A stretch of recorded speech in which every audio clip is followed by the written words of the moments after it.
Okay, we're recording. Okay. One of those. Got it. Okay, and back. All right, so Dungeons and Dragons, now that the recording is going. Tabletop role-playing game, made popular with some TV shows like Stranger Things, Community, and it's really been like taking off in the last 10-15 years. Way more than, I mean, it's so much easier to make a group now than it was, when we were younger, which has just been great. It's been really interesting getting new people into the game and just seeing really how it's taking off with the younger kids now too. I have people 7 and up that are wanting, clients, people that I work with and their families that are really interested in and want to learn more about it. So never thought I would be doing Dungeons and Dragons in a therapeutic setting. My friends often ask me how I finagled this, but it's worked out really well. So D&D itself, like I said, you have you make an adventurer, you make a character that's usually a specific race and class, and essentially, I mean, if you've played any open world video games, it's kind of like that, only anything's an option.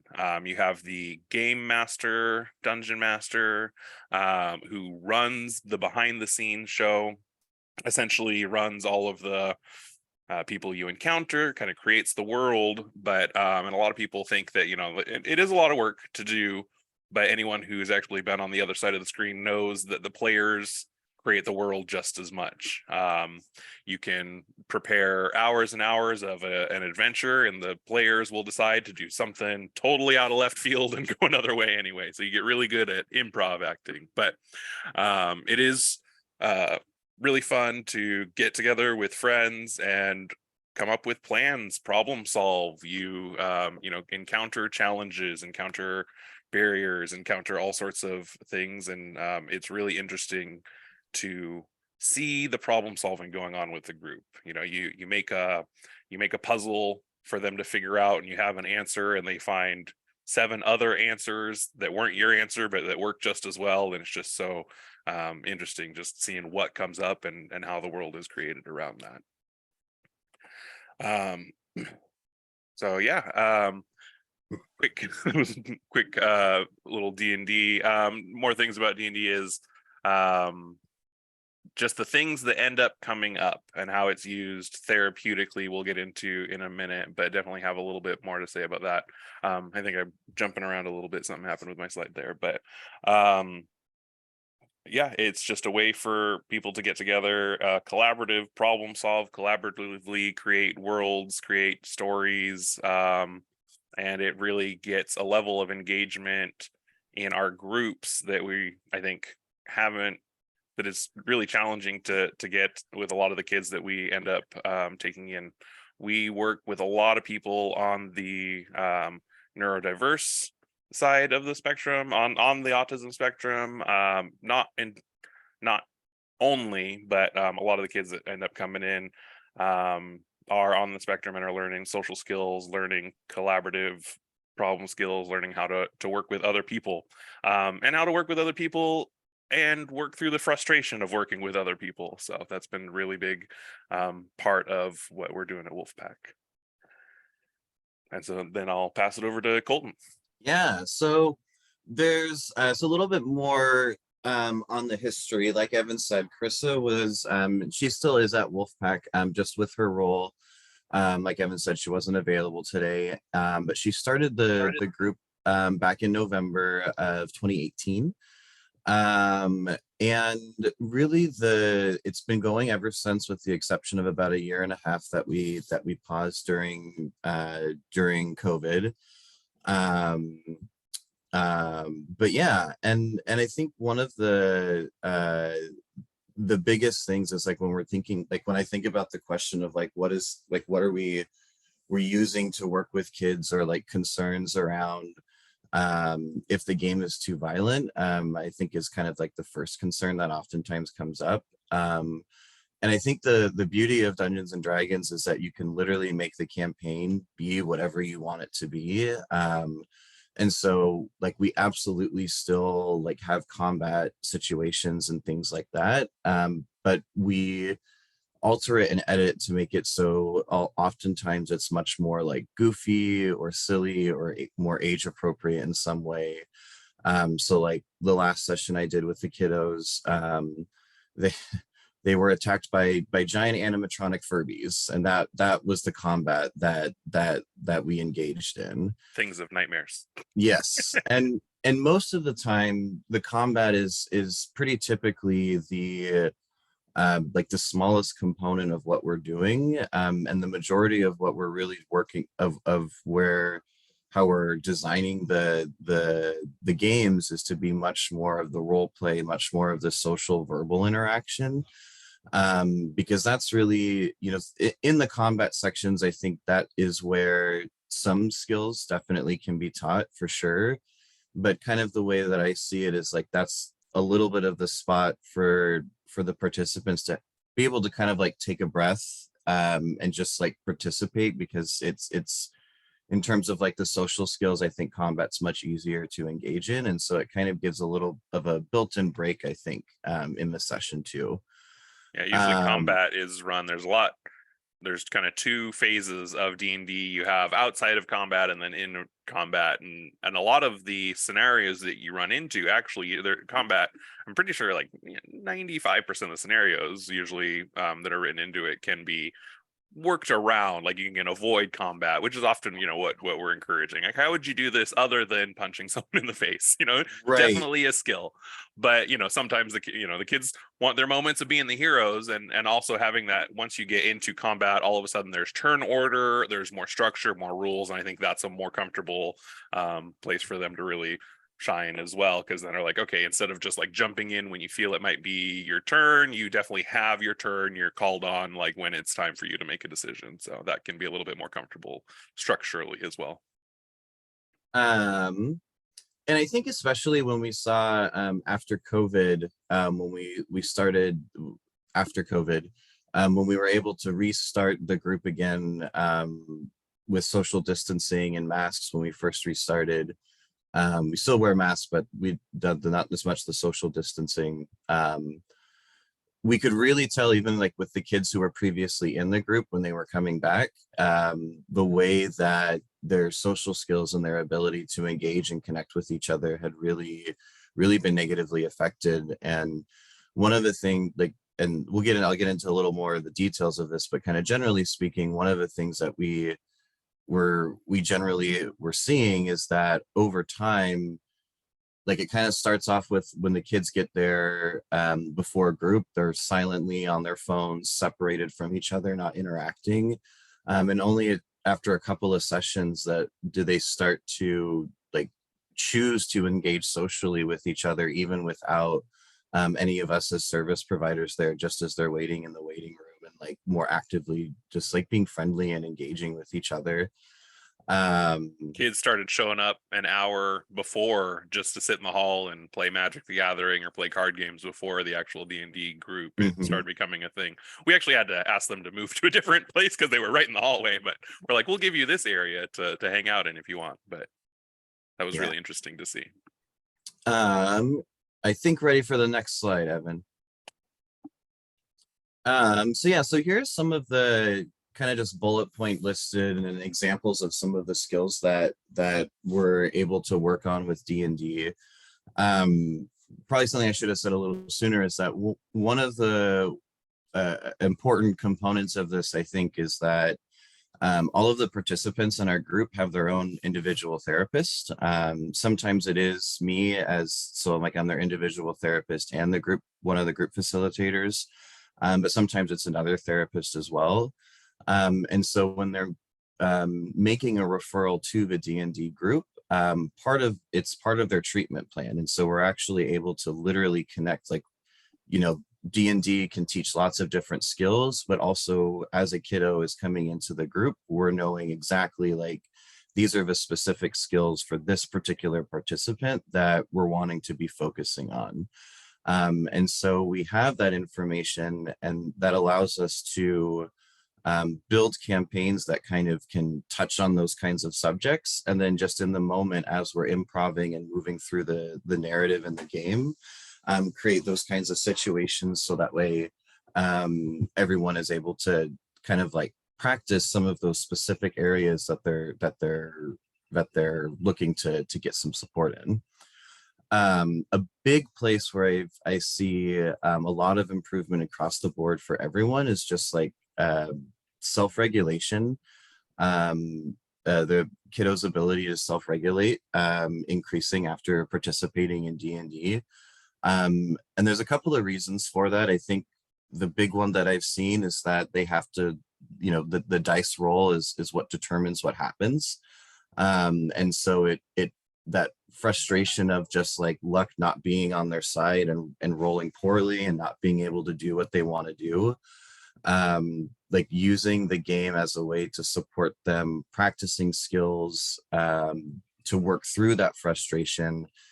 And kind of because of the narrative and the way that it's set up, I can, as the GM, be like, all right, you rolled a 1, that means this is what happened. You weren't successful, so what do you do next? And so it sets me up also to really be able to kind of practice that ability to be like, okay, that didn't work out how I wanted, can't change that, now what do we do about it now? And kind of that mental flexibility too, in terms of not being so rigid in thought processes. Same with emotional regulation, big time. And I think that comes up not only with unfavorable dice rolls, but also because it is a collaborative game. Sometimes there's only one magic item that the party of 5 needs to figure out who gets it and why.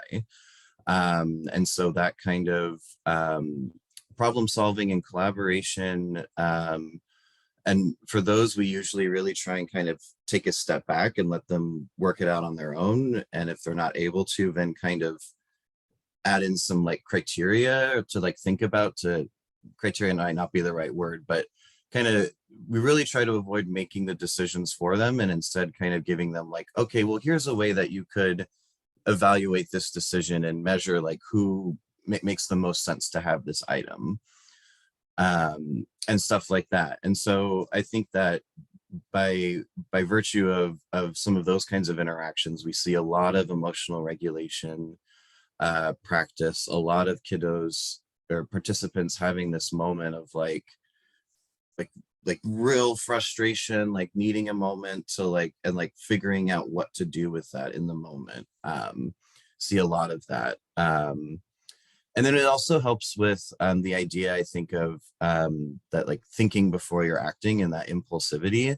One of the ways that with just like the social dynamics that we're able to use D&D is that if in a role play something, the participant like says something that's like rude or mean or like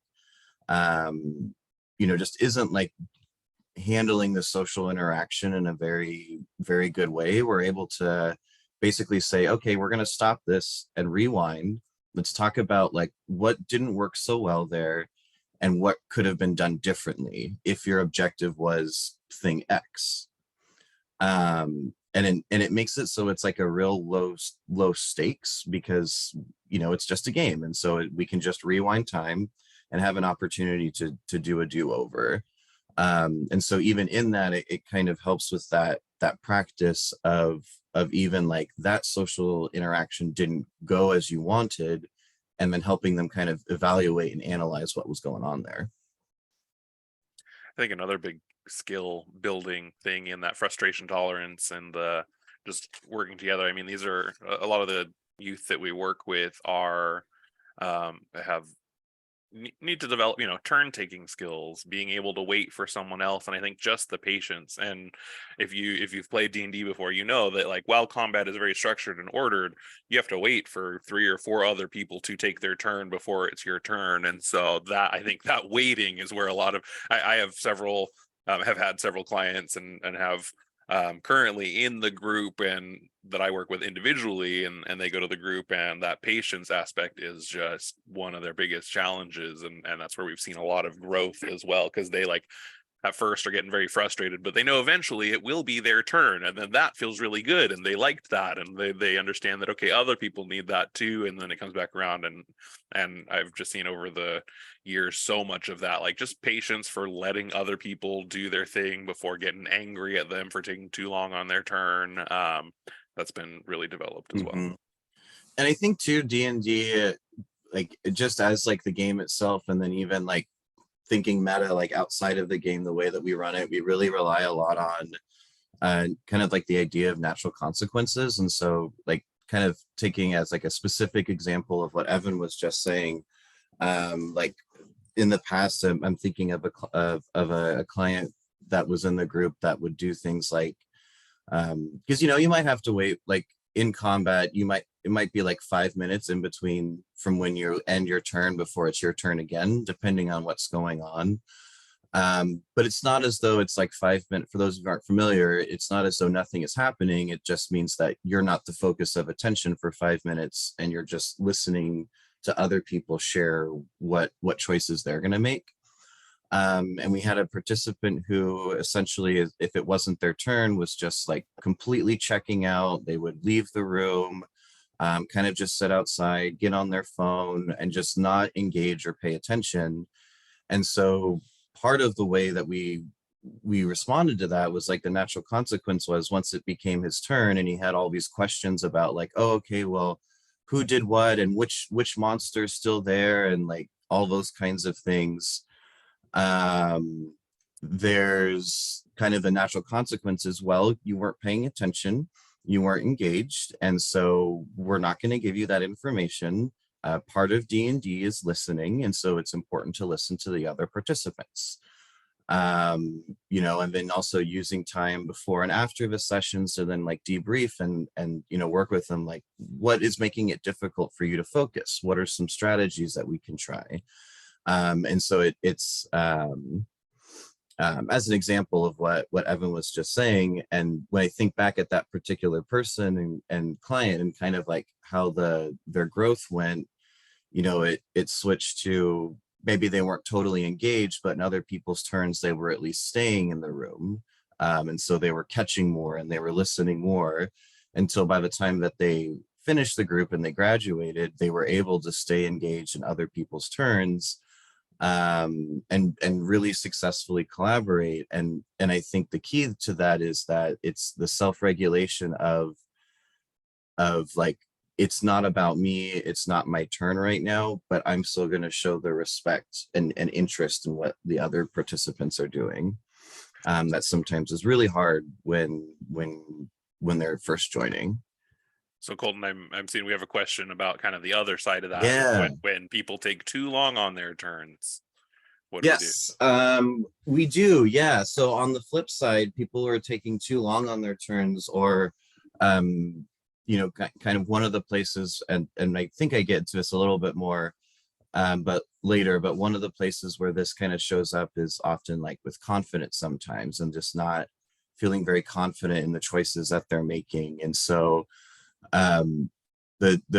we do sometimes kind of set up a timer, but nothing as specific of like a rule, any kind of universal rule about it. But what we will start to do, and this is, again, I think some of what D&D does is it kind of sets up the participants to take a little bit of a leap of faith that's safe, because it's a like zero stakes thing that we're doing. And so sometimes what it might look like is, if they're, we'll get, okay, you've got to make your decision. What are you thinking? If they're not sure what they want to do, it might be something like, okay, well, like, what's a general sense? Like, are you wanting to attack? Are you wanting to heal? Are you wanting to persuade them? Are you wanting to, whatever?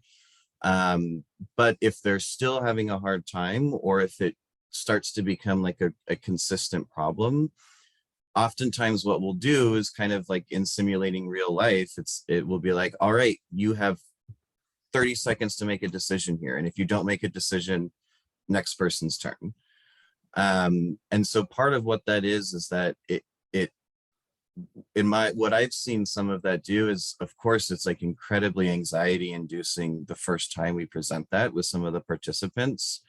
But what I've seen over time is kind of this like a shift in perspective where like it kind of counteracts like ideas around perfectionism, and I have to do it exactly right, and it has to be the exact way that I want it to be for me to be satisfied with my decision. And so some of it's just kind of like like it's a terrible analogy, but it's like the idea of like, you know, throw a dog in the water and they learn how to swim all on their own. Is a little bit of kind of where we're coming from it with this particular thing, is that it's a little bit of like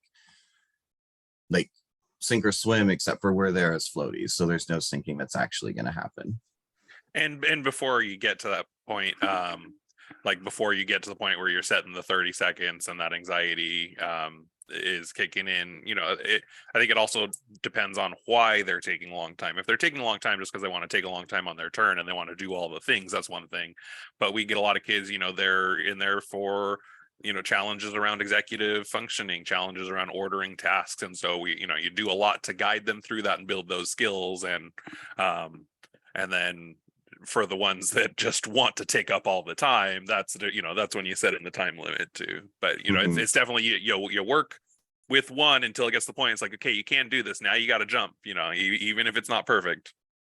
And I think that's too, like there's like when we run these games, like there's so many different strategies and ways that we'll do it. So like whenever we run them, there's always two clinicians. There's one of them's the DM, and one of them is a participant with the other kids, but really taking a back seat in that. And really, Chauffeur.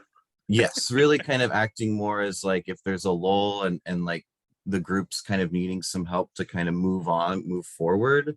That's kind of the role of the clinician who's the player. Um, and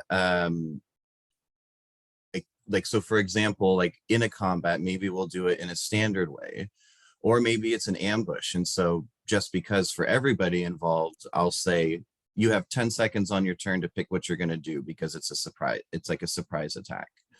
Or maybe they're trying to plan like a heist or a sneak in or something like that.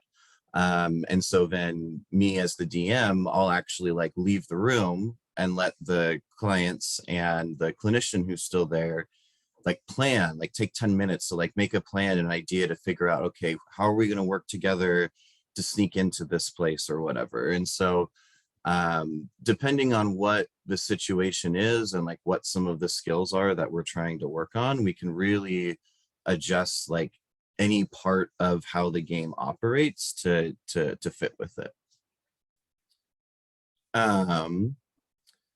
The other really big place that D&D I think is really magical is the collaborative work on it and the collaborative aspect of it, in particular because D&D in the role play aspect, when I think the most collaboration can happen, is really unstructured.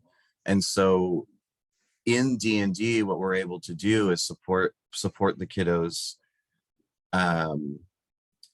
not only collaborating with others and working for problem solving, but also in a context where it's like really unpredictable and there isn't actually a whole lot of structure and there's a lot of unpredictability that's coming with it. And you know, from what we all know around like neurodivergence and how anxiety inducing that like lack of structure and like consistency can be, again, it's kind of a way to like have that exposure of like the reality is that we live in an unstructured world and we've got to have like build some skills and resilience and comfort around that. And we're able to do that in D&D while also like in that place of kind of like stressed, anxious, nervous, support them working with each other to rely on each other to solve problems. And so like some examples of that is like we have a rule that you have to ask for help. You can't just like if I'm a healer character, I can't just heal my allies if they're low on health. they have to ask for it, both kind of as like a practice of like advocating for yourself and asking for what you need, but also kind of thinking about it from a perspective of consent as well. Like I need consent to heal you, to like do something to you. Um, Which is a uh, big message for because a lot of these kids or a lot of these youth that were working in like some of their issues are, especially with a couple of my individual ones, they think, you know, they know best in their mind, they know best, and they'll just dive in and do like, no, I will show you how to do this. And so that idea of consent of like, okay, can I show you another way of doing this, or can I show you a way that I think is doing better? Like that's a big challenge for some of our guys. mhm. Yeah, and I think too, like I'm getting a little bouncing around here, but like another like specific example I'm thinking of with, I think, and this is like both the self-regulation and the collaborative piece, is like had a kiddo that when they were trying to plan an idea said to another participant, well, your idea is stupid and I don't like it, so we shouldn't do it, we should do mine. And like we're using that moment to be like, okay, hang on, like let's take a step back, that was not nice, and you know, so let's apologize first, like let's make sure that the other kiddo's okay.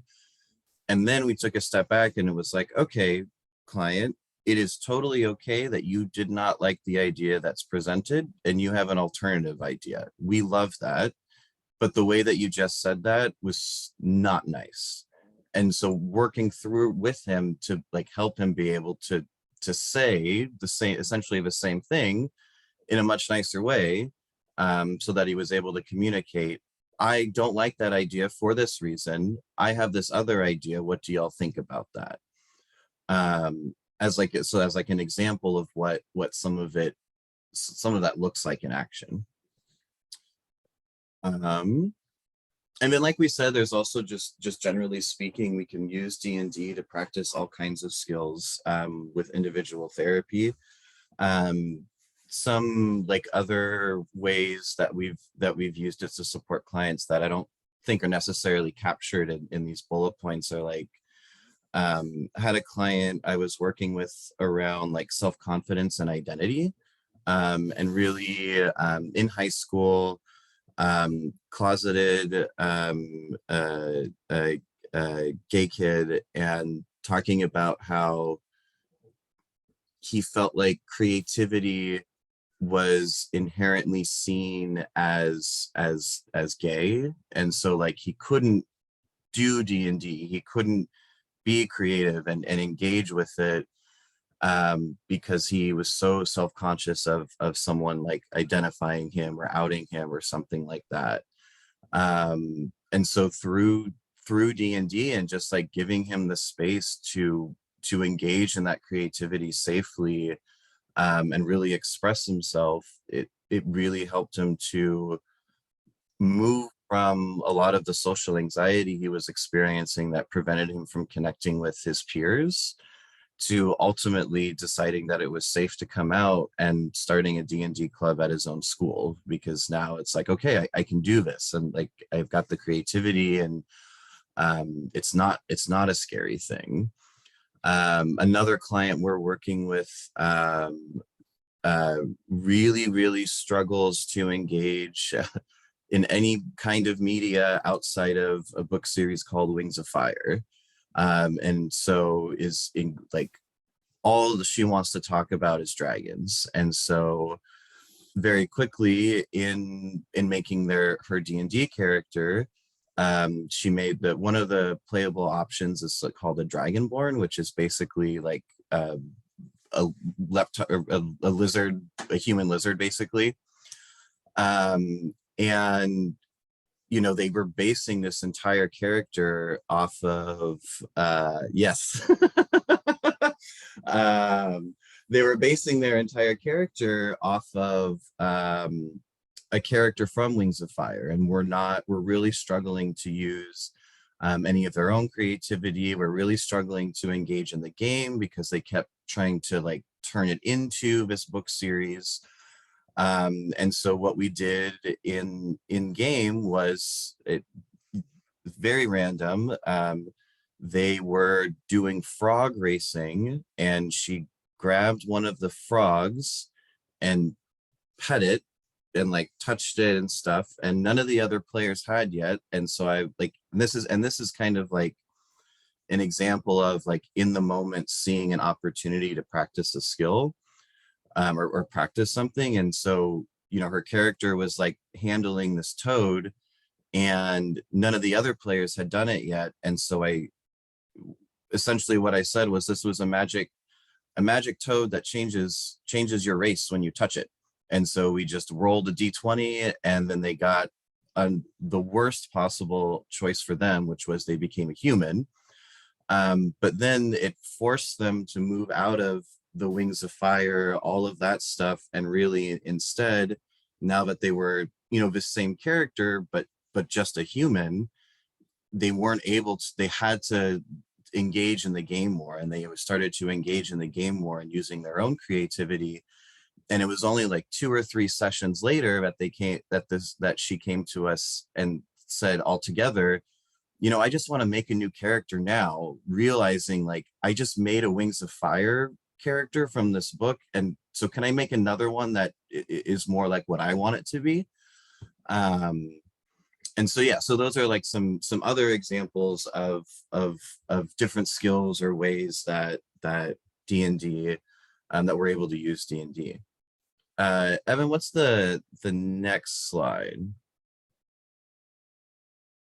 I think I already mentioned all of these. Yeah, we kind of jumped around a little bit. Yeah, but there's the next slide for people's reference. Yes, and I think the increased exposure with other peers is really great too. Something that we haven't really touched on a lot is that in the group, especially there's 5. We usually have 5 or 6 participants in the group, and most often it's full, and it's a open group, so it's not as though there's any kind of particular start or finish date. The campaign itself is just goes on forever, kind of changing the story every once in a while. But really the idea is that they stop participating in the group once their social skills, like once we're seeing the goals accomplished in terms of social skills, that's when they'll stop participating in the group, or if they turn 18. But because of that, there's not adults don't get to play D&D. Yes, adults do not get to play D&D. But so typically it's like the same 4 or 5 kids for about 6 months, and then maybe one will switch out, and there'll be one new kiddo joining in. And so what's really great is you'll see like so often probably after everyone gets to know each other, after that first month, they'll be able to, I've watched them start to navigate any kind of conflict on their own really successfully without either me or Carissa or the other person having to like really step in. And a moment that happened last week that just in particular like really stood out to me, because it was, as it was happening, it was like a roller coaster of experience, of like thoughts in my head.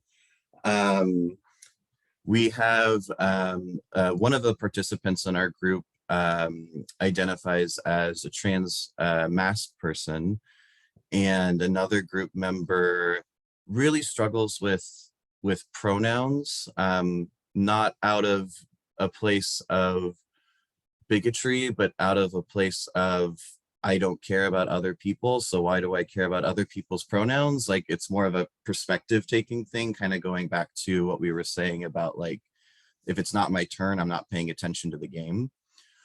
And this participant used incorrect pronouns when referring to another group member, and before I even had the chance to kind of step in and be like, okay, hang on a second, that's not right, like pronouns are important. The person who experienced the harm in that case was able to spoke up on their own, and the 2 of them were able to resolve it and navigate it, and it wasn't an issue at all moving forward. And so we also really see that just kind of naturally as they're like learning to kind of like trust each other, and that the level of trust exists, that we're also seeing that they're able to start navigating conflict with each other much better when it does come up. I remember you telling me about that, a similar, with I'm sure the same two people, same interaction happened about a month and a half, 2 months ago, and it did not end that well. So the fact that they, you know, went through this interaction and it went well this time, and both of them, and this is the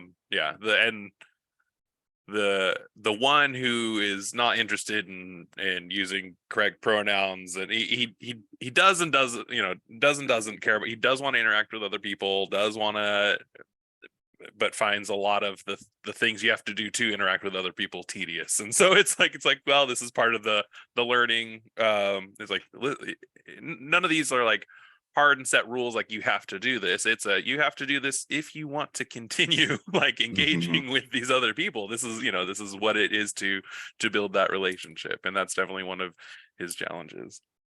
Yeah, and I think, thinking about one of the other things that has happened in the last couple of weeks that I thought was really interesting with the group is some of the ways that they role play with the different NPCs, or like the different like characters that I pretend to be, to facilitate the game. I think even then, like, it's a real, it can be a really interesting learning experience, because like they have a relationship with me. And so then when I kind of put on the facade of another character, if they hurt that other character's feelings, they want to resolve it, which has been really cool to see. And so like an example, I'm using right now, the campaign that we're playing happens to take place in a school. And so we also have a lot of like just happen to be practicing like skills around classroom or not classroom management, but participating in a classroom and like what that looks like. But one of the professors that I pretty much use as like the narrator is named Professor Sharpbeak, and I squawk while I talk when I am this character. And for whatever reason, for about 10 weeks in a row, and I did not do anything to give the impression of this, but they didn't trust Professor Sharpbeak. They were convinced that she was bad, that she was evil. They were not very nice to her. They talked to her frequently about how she was a terrible teacher, which granted was true based on some of the things I was doing, like not a great, running away while leaving them to deal with the monsters is not something I would say is indicative of a good teacher. So they were fair there, but still being pretty mean and rude to this character. And I never like out of character corrected them or redirected, and just in character stayed in this like, oh, like, why are you being mean to me? And like, and just kind of naturally responded. And after about 10 sessions, without me knowing, like, they had gotten together, I think it must have happened before the session when they were all hanging out, and collectively as a group decided to like make a gift for Professor Sharpbeak and write an apology letter for how mean that they had been. And it was just this really cool moment of like without even like clinically, I wasn't doing anything to necessarily like make that happen. I was just reacting as I thought their character would. And over time they were able to see like, wow, like we are really hurting this person's feelings, and decided to turn around and really switch it up. And so I think just in so many ways I see it like just through playing D&D, because it is really just like real, like, obviously fantasy, but like the basis of the role play is just real life and like the rules of human interaction. And so it just in so many different ways provides so much opportunity for growth and learning. Glad to hear it. Is it Naphtali? Naftali. Naftali, thank you. Well, we have quite a few more stories. I think we have the next. Are you ready for the next slide or? Yes. Yeah. This is the part where we get to share some of the interesting stories, which we've already shared quite a few of them. But yeah, it is really interesting what happens, both because we have the D&D group, and then I've used kind of 1v1 role-playing D&D with a few of the kids that I've worked with and youth that I've worked with as well, and it's just been really interesting what comes out of it. One of the clients who's in the group, we started before they could get into the D&D at Wolfpack. We would just do one-on-one D&D through role play, and it was really interesting what would happen, because this is a client that a youth that would not talk openly about the things that they were there to talk about in therapy. The things that they were there. He had quite a few incidents in their life that their parents wanted them to process through, or at least just wanted to know what they thought about it, and he was just absolutely refusing to mention it at all, which obviously never forced, but we started doing, and he really didn't want to engage much in therapy until we started playing D&D and role playing. And through the role play, we had like a couple months where what we were doing was just D&D role play. We wrote up a character. I was just DMing for a team of one, and I could start bringing up, like in therapy role play, start bringing up things that were parallel to what was going on in his life, things that he was dealing with that, like, in conversation absolutely would not bring up, but in the story some themes started coming up, and he would have reactions. He would be like, no, that that my character thinks this about this, and it was really interesting, and through that got really opened up dialogue around what was going on in his life, and he did become a little bit more comfortable talking about it and just having that safe place to process it that wasn't directly talking about it. I don't want to give too many details because HIPAA and all that, but it was really interesting what came up. Another thing that came up with the same kid is he did want to flirt with all the female NPCs, and I did have to stop the game and be like, dude, I'm an adult man and you're a teenage boy, we're not doing flirting. Sorry.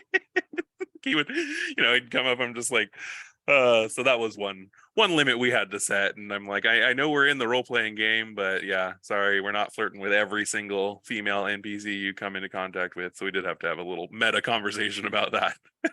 And that'll happen on occasion with the kiddos who have played D&D in the past, like already played D&D in their lives and or have other games.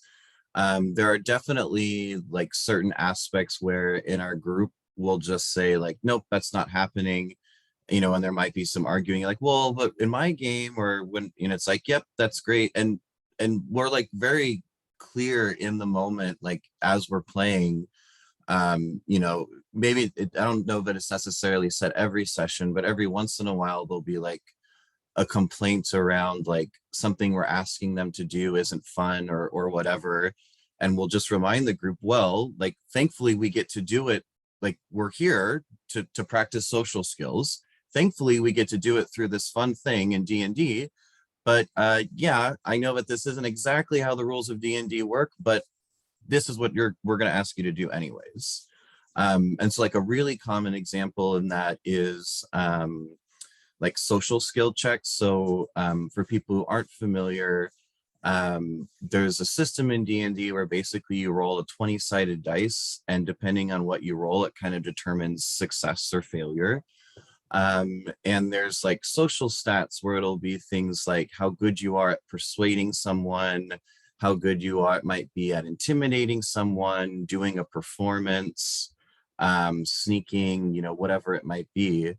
And if it's anything that's like relational, so like if they're trying to persuade someone in an actual game of D&D, like if I was trying to persuade Evan, if Evan was the DM and I was trying to persuade an NPC, I would just roll the dice. If it met the threshold, it passes, and then we move on. And me as a person, as a player, doesn't necessarily have to role play it because the mathematical dice roll just takes care of it.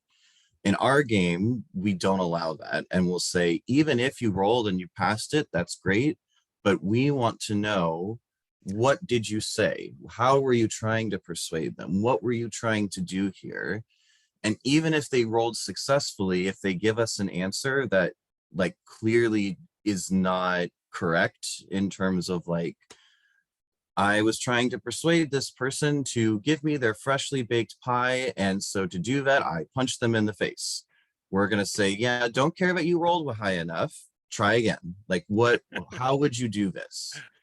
And on the flip side, we'll actually kind of, as a way to um, kind of reward and incentivize like the like correct or like uh, I guess like pro-social decision, is like we'll actively out loud say, oh, that was a really great idea to try and persuade that person, so I'm going to reduce the check difficulty, so instead of rolling a 15 you only need to roll a 10.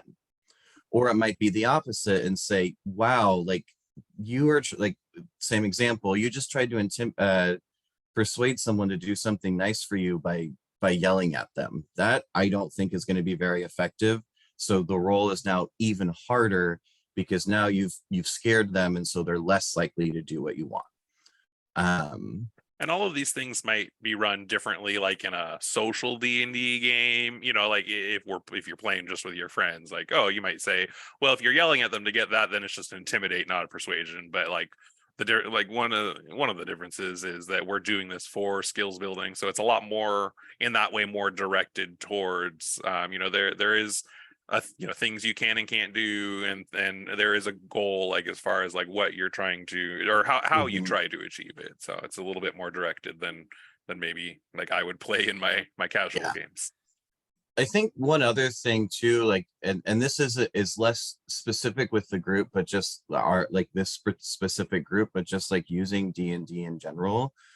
I've also used D&D in a more one-on-one sense, like Evan was describing, but like heavily modified, especially for like younger kids, like doing play pretend therapy, like 6, 7, 8, 9. One of the things that I've started to do is when we're doing like just like random pretend play, is I just bring I just have a 20-sided dice in my pocket. And so as we're like playing and interacting with each other, when something comes up where it's like, maybe it's successful, maybe it's not, or there's like a point of contention or whatever, as a way to kind of move away from kind of, again, it's like, well, I'm just going to win, or I just get what I want or whatever. I just pull the dice out of my pocket and we'll have a conversation around like, well, how hard do you think this would be for this to be successful? Do you think this is something that'd be really easy? Do you think it would be really hard? To kind of figure out what the threshold is, roll the dice, and then just based on that, make some decisions and move forward. And even that, again, is, I think I've seen really help with that flexibility and being able to just kind of roll with whatever's coming up, and not being and just being more open to other people's contributions, because they're having more of those experiences of like of you know, essentially kind of listening to other people's input, being and taking that into consideration, and actually integrating it into like how they're seeing the story and what's happening. And it works a lot better than I found that in the past, when I have just tried to like input that or do it myself verbally, it creates an argument oftentimes. But when I bring in the dice and like a random chance, and we talk about like, what are the parameters for a success here, I've watched them be much better able to adjust and roll with what's going on. And so I think just in general, some of the practices in D&D that takes the outcome of a situation out of anyone's hands, because it's all just luck and chance, I think that like creates a lot of space for a lot of really good work, a lot of really good clinical work. And you can, individually. I've done individual kind of role play. I don't know if you'd call it Dungeons and Dragons. Like one of my um the youth that I work with right now, that we're doing a one-on-one zombie apocalypse role play game. He's really into zombie apocalypse stuff, and so I've essentially just been uh, working him through the plot of Fallout 4 without him realizing it. But it's been really, while throwing in some themes there, and some days we don't even use dice. It's all just like, oh, what do you want to do? What do you check out there? How does that work out? And yeah, it's just it interesting how useful it is with the kids and youth that I work with that don't want to talk about things that seem dangerous, things that seem anxiety producing, things that are uncomfortable. They won't talk about them, but they will role play through them. And I've even used it in family therapy where the whole family had characters, and boy, you can get some family dynamics out of that when everyone's role playing at the table right there. And Yeah, it's been really interesting. because I mean, I think part of the reality of D&D, and those of you who have played, I will have some thoughts on this, I'm sure, but even outside of the clinical world, most of the role play, the characters that I've built, like there's some part of them that like is true to me. Like there's some relational aspect there. And so I think just through the art, like the act of role play and like creating these characters, I think that I've seen, particularly thinking back to the participant I was working with who was concerned about showing his creativity because it might out him, like really through his own role play, even though he was playing a character that was very different than who they were.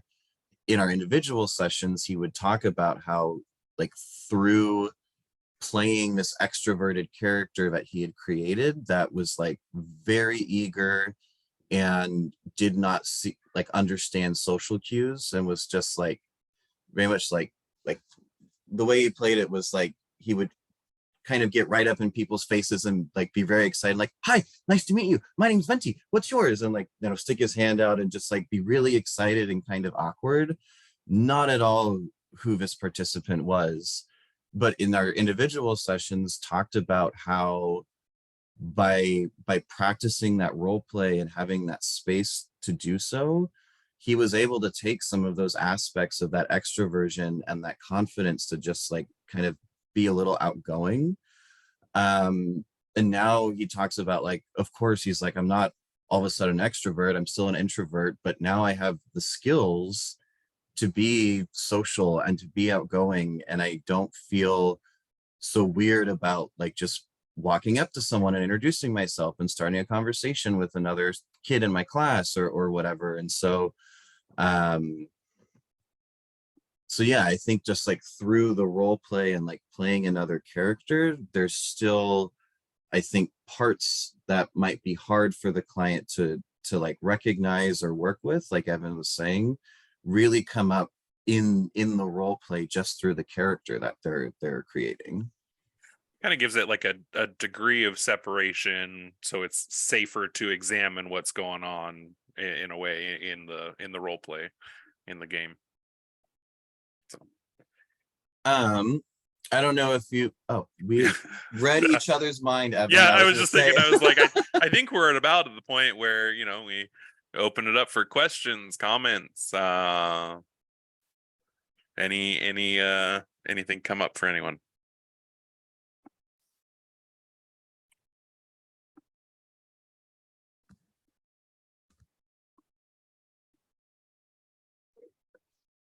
I was going to ask if you could say a little bit more about how you talk to your clients about like building a character, kind of how you take them through the process of character building, if you guys have time for that. Yeah. Sure. So for me, for like if it's younger kids, depending, even older kids, depending on their reading level, we can get more or less into technicalities. I kind of gauge how much of the technicalities they want to go in, but I'm very much more interested in the lore, the character they want to create. And often what I'll have them do is think of a character that you would like to play. It can be something from TV, movies. A lot of times it's like, you know, a lot of my characters are like based off of a character that I've seen, and then I heavily modify it. And so like I'll kind of go through the same process with them, and I let them think of, before I ask them, it's like, do you want to look at like the D&D classes and races first, or do you just want to think of something and we'll make something out of it? Because at the end of the day, I don't care if what they're playing has to go by what's official D&D or not. I just want them to play something that they'll have fun playing. I think it's a little different in the D&D group just because they're a little bit older, and a lot of those kids really like that structure of having the classes and races. But for younger kids, like, and then we'll talk about like, okay, how would that be playable, and just kind of like think through what would be possible as far as playing that character. But essentially, you know, you do get the kids that are really into the math and really into the like, okay, the min-maxing. I don't know if you know, familiar with that term, but making very powerful character and wanting all the big powers. And so I kind of let them lead it, but at the end of the day, I work around kind of what they're wanting to do, in one-on-one anyway. Yeah, and in the group, we've used the specific rules of like what spells and abilities do. We are very, very, very loose with. And like, as long as it makes sense, we're like, that's fine. We don't, depending on the participant. So like, you know, there are like different participants within the same group might have different levels of skill. And so like for some, like some participants, we might pay better attention to like, well, that's not what the spell can do. That's not what the skill, like, you know, you don't have the spell slots for it or whatever, just kind of based on where each person is at. But in terms of the character creation, I typically start pretty similarly to Evan, and kind of working with like, what are some characters in media that you already like? If it's, there's been a couple of people that have kind of had the struggle of like having that special interest and not wanting to engage in anything else. And so in that case, I try to kind of move away from it in the character creation process, and kind of by just offering suggestions and other ideas. Specifically what you're working on there is like flexible thinking and not obsessing. So and in those cases, I find that I don't push too hard, and I let it work itself out in the game, kind of like with the example with the toad and the character's race just like switching. But usually the first question I ask kind of is just like, depending on their knowledge of fantasy, is like, do you like, I kind of ask them like about party role. Like, do they see themselves as someone who's like a healer and a supporting? Do they see themselves as like a big brute with a giant weapon? Do they see themselves as a knight? Like, kind of trying to, if not a specific character, kind of just like archetypes in fantasy that exist, and then working from there to help them make it. And a lot of the character creation, we kind of set a hard limit on a half hour, and we go into it. And for anyone who's made characters, that depending on the character you're making, that actually is not a very long time, especially if you're coming into it blind. I would have a very hard time with half an hour. and part of that is like, because we stay so flexible in the game. So like, real rules of D&D, for example, like wizards don't get to just change their spells whenever they feel like it.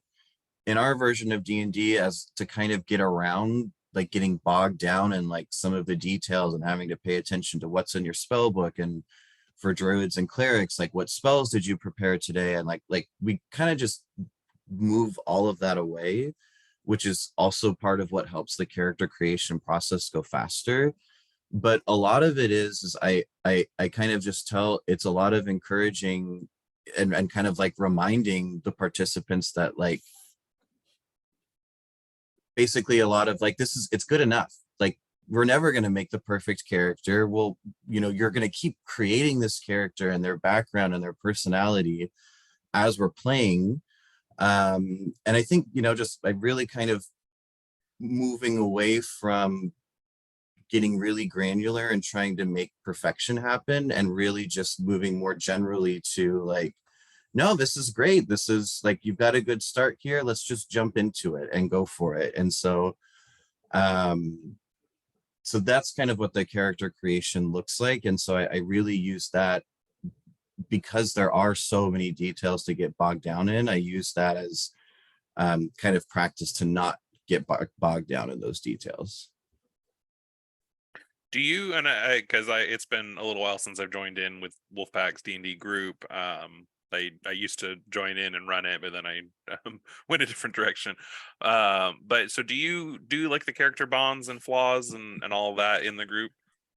Not particularly, because I have, there was a chunk of time where I was using those. And so for those of you who aren't familiar, part of the character creation process, in the book, it has some examples, or you can pick your own.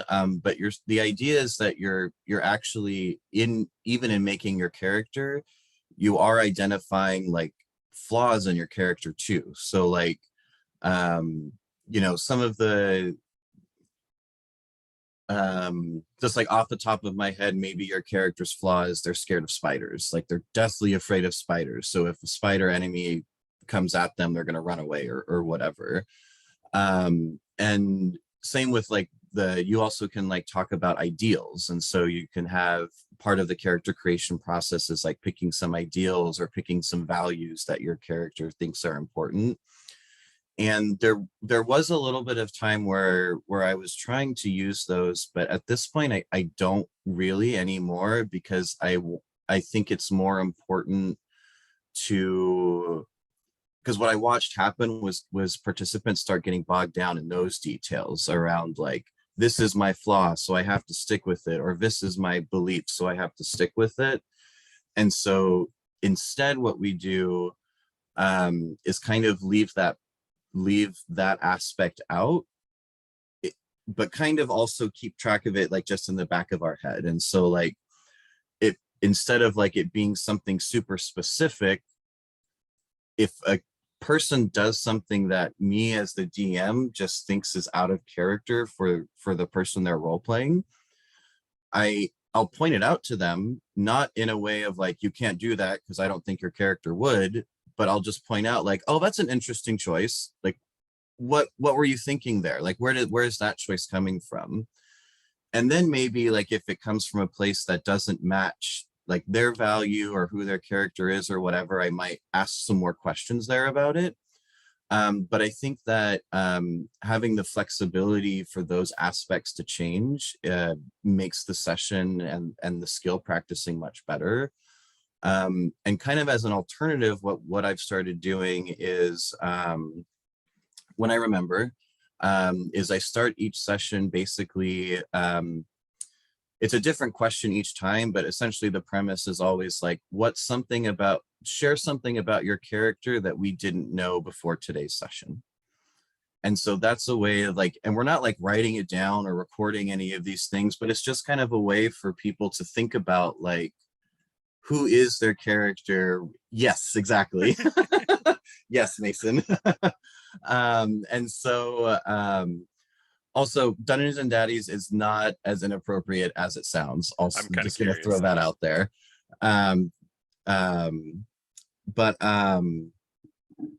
Oh, train of thought. What's something new about the character that we didn't Thank know? you. Yeah, so we'll talk about like what's something new about your character, or something about your character that we didn't know before we started today, as a way to kind of bring in some of those kinds of things, but keep it real flexible for everyone. And it's also practicing getting into another person's headspace. You know, this is what a lot of these youth are having challenges with, is understanding other people's perspective, even the perspective of a character they created. The only place I will say where I do tend to get real kind of hardline on is with people who pick paladins, and it's a little manipulative, but I usually, for particular kids in terms of if what we're working on is like self-regulation kind of in connection to ethics and just kind of like not I'll really try and encourage them to go the paladin route, because paladins have built in like oaths or codes that they have to follow in order for them to use their skills and abilities. And because it's like that is like, it's not just like an extra, it's kind of like an integral part to how the paladins as a class work. I will in those cases kind of be like, actually, friend, here are your 4 oaths spelled out, and you're going against one of them. So if you're going to make that decision, that's fine. But the consequence is you lose all your powers, and then you have to earn it back. But again, I really only do that if whatever the clinical goal is kind of attached to something that's related in that way, if that makes sense. Yeah, Mason. Yeah. And I apologize if you touched on this earlier, but kind of in the realm of running the group itself, I've been trying to run a group. I have a campaign ready and all this thing. I have like multiple youth who are interested in engaging with it. But a lot of their transportation situations are not like terribly consistent. Mm-hmm. And so I'm wondering if one is not certain about attendance being super regular, if having like a long form campaign versus like a series of like short form one shots or something like that. And then in terms of like new people coming in and people dropping out and stuff Mm-hmm. like that, like what maintains the experience for people who are consistent, and like how do you balance that with the fact that there's going to be new faces all the time? Yeah, so the way that we're structured is so it is an open group, but we limit it to typically 5. Sometimes we'll have 6 participants, and the consistency Don't do more comes than from, 6. yeah, bad idea. The consistency tends to come from like because it's a smaller group, and I would say on average, each participant's probably participating for about a year. There's only really a new face every like 6 to 9 months ish. And so even though it is like just this long form campaign, and there's not enough like quick turnover for that through line to really be messed with. And so really kind of and I think this is another part of the D&D group that I really appreciate, is watching, I guess, like the veterans of the group welcome a new person in, and kind of through behavior and also just directly welcome them and kind of show how we play. Like there's a very, very clear and different energy and way that they interact with each other when there's a new person present. Like everyone goes out of their way to be as open and inviting as possible. And like even the kiddos who may consistently struggle during sessions, like I've really consistently seen like, oh, a new person's here. And in talking to them, you know, I don't think this is a universal, but like in the individual participants I've talked to about it, talk about like how nice it was on their first day that everyone just like really welcomed them in, and remembering that and being part of why they're doing that for people as new people come in. So in terms of just like the social dynamics between the group, that's kind of how that's maintained. And then in terms of like the long form campaign, it's like, it doesn't end up being an issue because it's so nonsensical and silly. Like there isn't really a through narrative anyways. And it's basically a series of like 3 to 4 session chunks that just keep taking place in the same like, so we're using, for those of you who are familiar, I use right now College of Strixhaven as kind of a basis for the game, but use very little of what they have provided and what they have created, and basically just use the school as the home base. And I'm just like throwing in like, oh, the premise of the campaign is that essentially this school exists in an alternate dimension, and that our Earth exists too. It's just on a different dimension, and basically they've been teleported from our Earth to this school and become these things. And so like they've interacted with Merlin, and like Merlin was a graduate of Strixhaven that then came to Earth, back to Earth with his knowledge and stuff like that.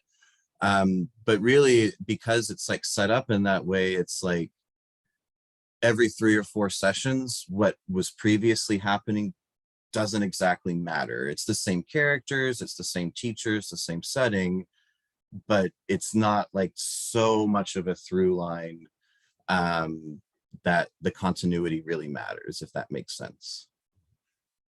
Other ways of kind of like dealing with that issue. So if you have some people that show up regularly and other people who are kind of spotty, and you're not sure, I mean, different ways of managing this is doing shorter arcs, doing 1 or 2 session one shots. It's harder to have a cohesive like long-term campaign going with people coming in and out, but you can do it. It's just the focus is less on the characters. But if it is an option, some ways around that is to have 2 groups. One group is the ones that can show up consistently, and one group is the one shots. And in the first group, you get more into the character stories and backgrounds, and maybe they have side quests that they do. And in the other one, it's just people can show up, and it's less impactful to the story if people don't, and not as many people show up. Or look into online. If it is a matter of transportation, if they have access at home. I have a group that only meets online because the people are all over the States and one Australian. And it's tricky with all the time zone differences, but we'll use Owlbear Rodeo. It's an online map. It's really simple. It's really easy to use. Like Roll20 and all that is a little bit complicated for me, but Owlbear Rodeo works out really well. And there's different ways of doing it online if it's an accessibility issue. Speaking of that, at the end of the day, it's you're just gonna run into hiccups. Speaking of that, what I don't think we mentioned is that in our group we don't use minis or a board. It's all theater of the mind. And I think that I think that works out best, just in my experience. Because again, with the board, when you have minis and a board and you can like physically see and count the squares and stuff like that, it makes it a lot harder for me as the DM to be like, well, participant, technically what you want to do is against the rules of D&D, or you're too far away or out of range or whatever. But from a clinical perspective, what you're doing is fantastic, and I want that to be rewarded. And if it's all on a board to see, I can't really fudge it. And so I really move away from that and do it theater of the mind. So that way I can say like, yeah, totally, you're close enough to do that. And yeah, the enemies are close enough to hit both of them with your fireball or whatever it might be.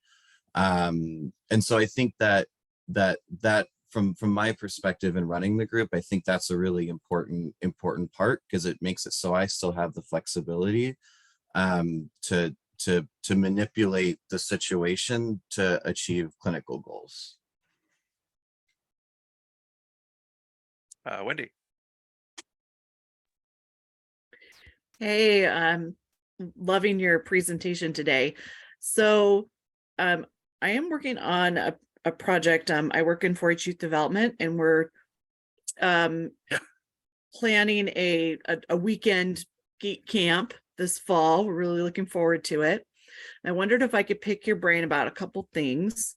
First of all, so my things I'd love to know about are any ideas for granting agencies that might be a particularly good fit with sort of geek culture. Any actual research citations about like benefits of D&D or similar kinds of gaming? And then, you know, obviously we aren't going to launch a big long form campaign or anything in a weekend, but any ideas for things that might be great shorter workshop ideas or things to include? Yeah. For your first two questions, I don't know of any, I don't know if you do, Evan, I don't know of any grant organizations that would, Oh. nothing comes to my head. And then in terms of the formal research, I don't, there's the research out there just around role playing generally. I don't know, Evan, I don't know if maybe you know about it, but in terms Yeah. of research specifically about D&D, I'm not as sure about. So yeah, I also don't know anything about people that would do grants, but there is a company up in Seattle who has created what's called a critical core starter set, where they've made D&D for social skills, like what we're doing. We have used their things before, but then we kind of found our own direction with it. But I do think I remember reading in their books, which I have somewhere, and so if I get your contact, I might be able to send it to you. But they did research around the social skills that they're using with the kids and the way that they set up D&D in this what's that word I'm looking for? I don't know. I'm off of coffee this week, so sorry, I don't have my words. But they do talk about some of, I think that they talk about some of the research they did around what they were seeing. As far as, I don't think it's like widely, a big research. It's just more like what they have experienced, kind of a lot like what we're doing, but probably a little more professional, a little And bit then more research oriented. thinking about kind of the like what the last aspect of like that smaller session kind of type thing, I think something that like 3 objectives ish, just like I think is a good way to go. So whether it might be like something basic as like some world ending event, or it could be something even minor like whatever it might be. And it could be something like, step 1 is to go find out how to stop the evil. Step 2 is go get the item you need to stop the evil. And then step 3 is go fight the guy and stop the evil.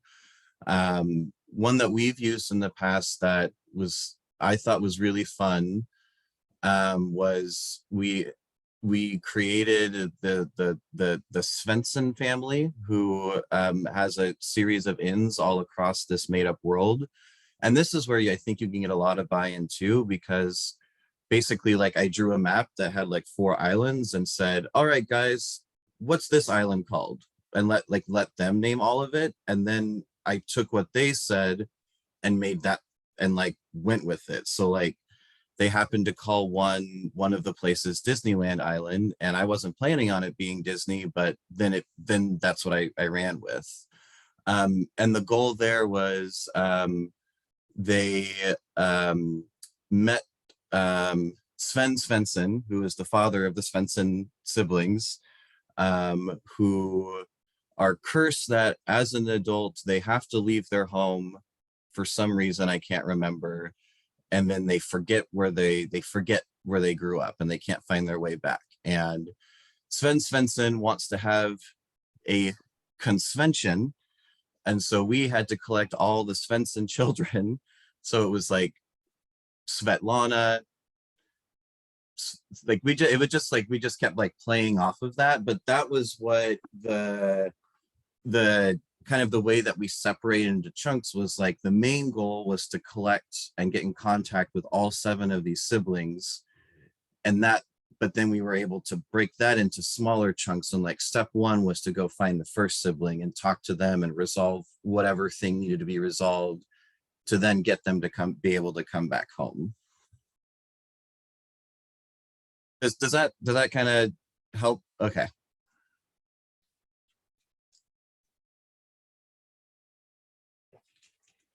I think just the last thing I'd add on that is just I think the less grand, the better, because it takes a lot more time to move through stuff than you think it would. Even like I've got a lot of experience DMing and I still consistently am like, oh, I thought we'd get through this in a half hour and it's been an hour and a half.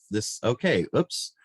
And so I think too, like when in whatever you're planning, having some flexibility to take some of the middle out if you need to. And that's really, I think, the biggest. I mean, there are times when I go into the D&D session having almost no preparation. Like I have no idea what we're going to do today because I'm just going to build it off of like what they're contributing. Like I might just have the environment set up. And so I think too, you know, there doesn't have to be as much set in stone and like pre-prepared as in terms of narrative. Because at the end of the day, the narrative, from my perspective, at the end of the day, the greater narrative pretty much doesn't really matter to any of the participants, because when they're telling stories and reminiscing and talking about their favorite moments, it's never like, oh, I really had a lot of fun with this story. It's about individual moments and like individual interactions that took place. And very rarely, even as the DM, like I couldn't tell you what the narrative was really in our last 2 sessions, but I could tell you all kinds of like individual fun moments that took place or like individual moments of learning that happened.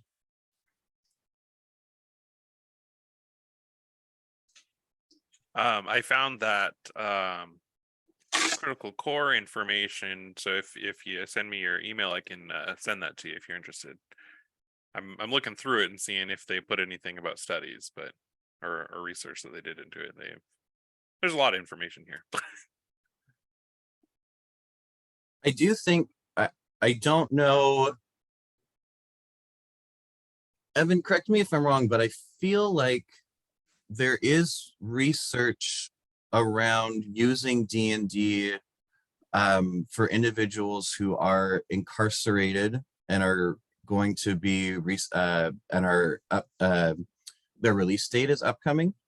Kind of thinking about the same principles around just like social skills and like when being taken out of society and culture and like having to reintegrate, using D&D in a similar way. I remember the last time we gave this presentation, I think that was brought up by someone.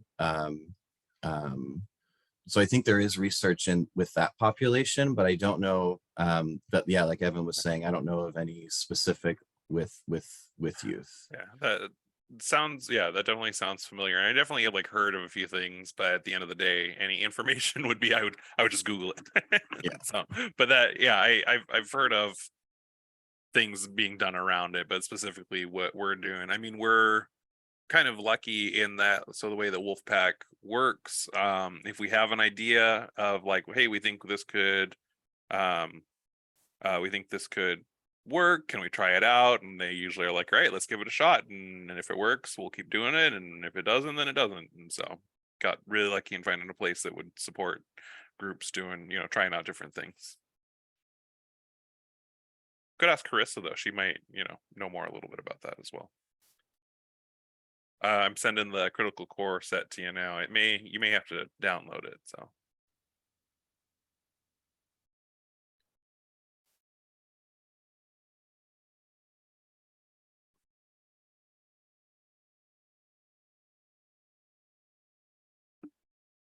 Any other questions from y'all?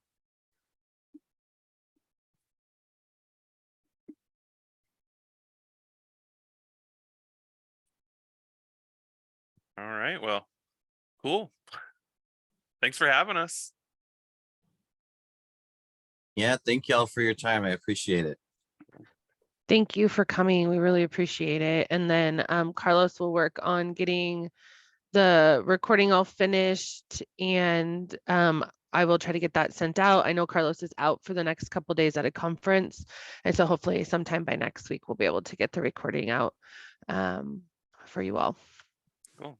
Carlos, I'd be interested in that recording as well. I mean, help us practice. So I will make sure it gets sent out to you all as well. I know, Thank you. yeah, Carlos is here, but I think maybe going through airport security at the moment, and that's Oh, why he's okay. Oh, unresponsive. yeah, that's a little too much multitasking. Yeah. Yeah. Evan, are you still a host? Are you able to stop recording by chance? Yep. Okay. Stop in recording now.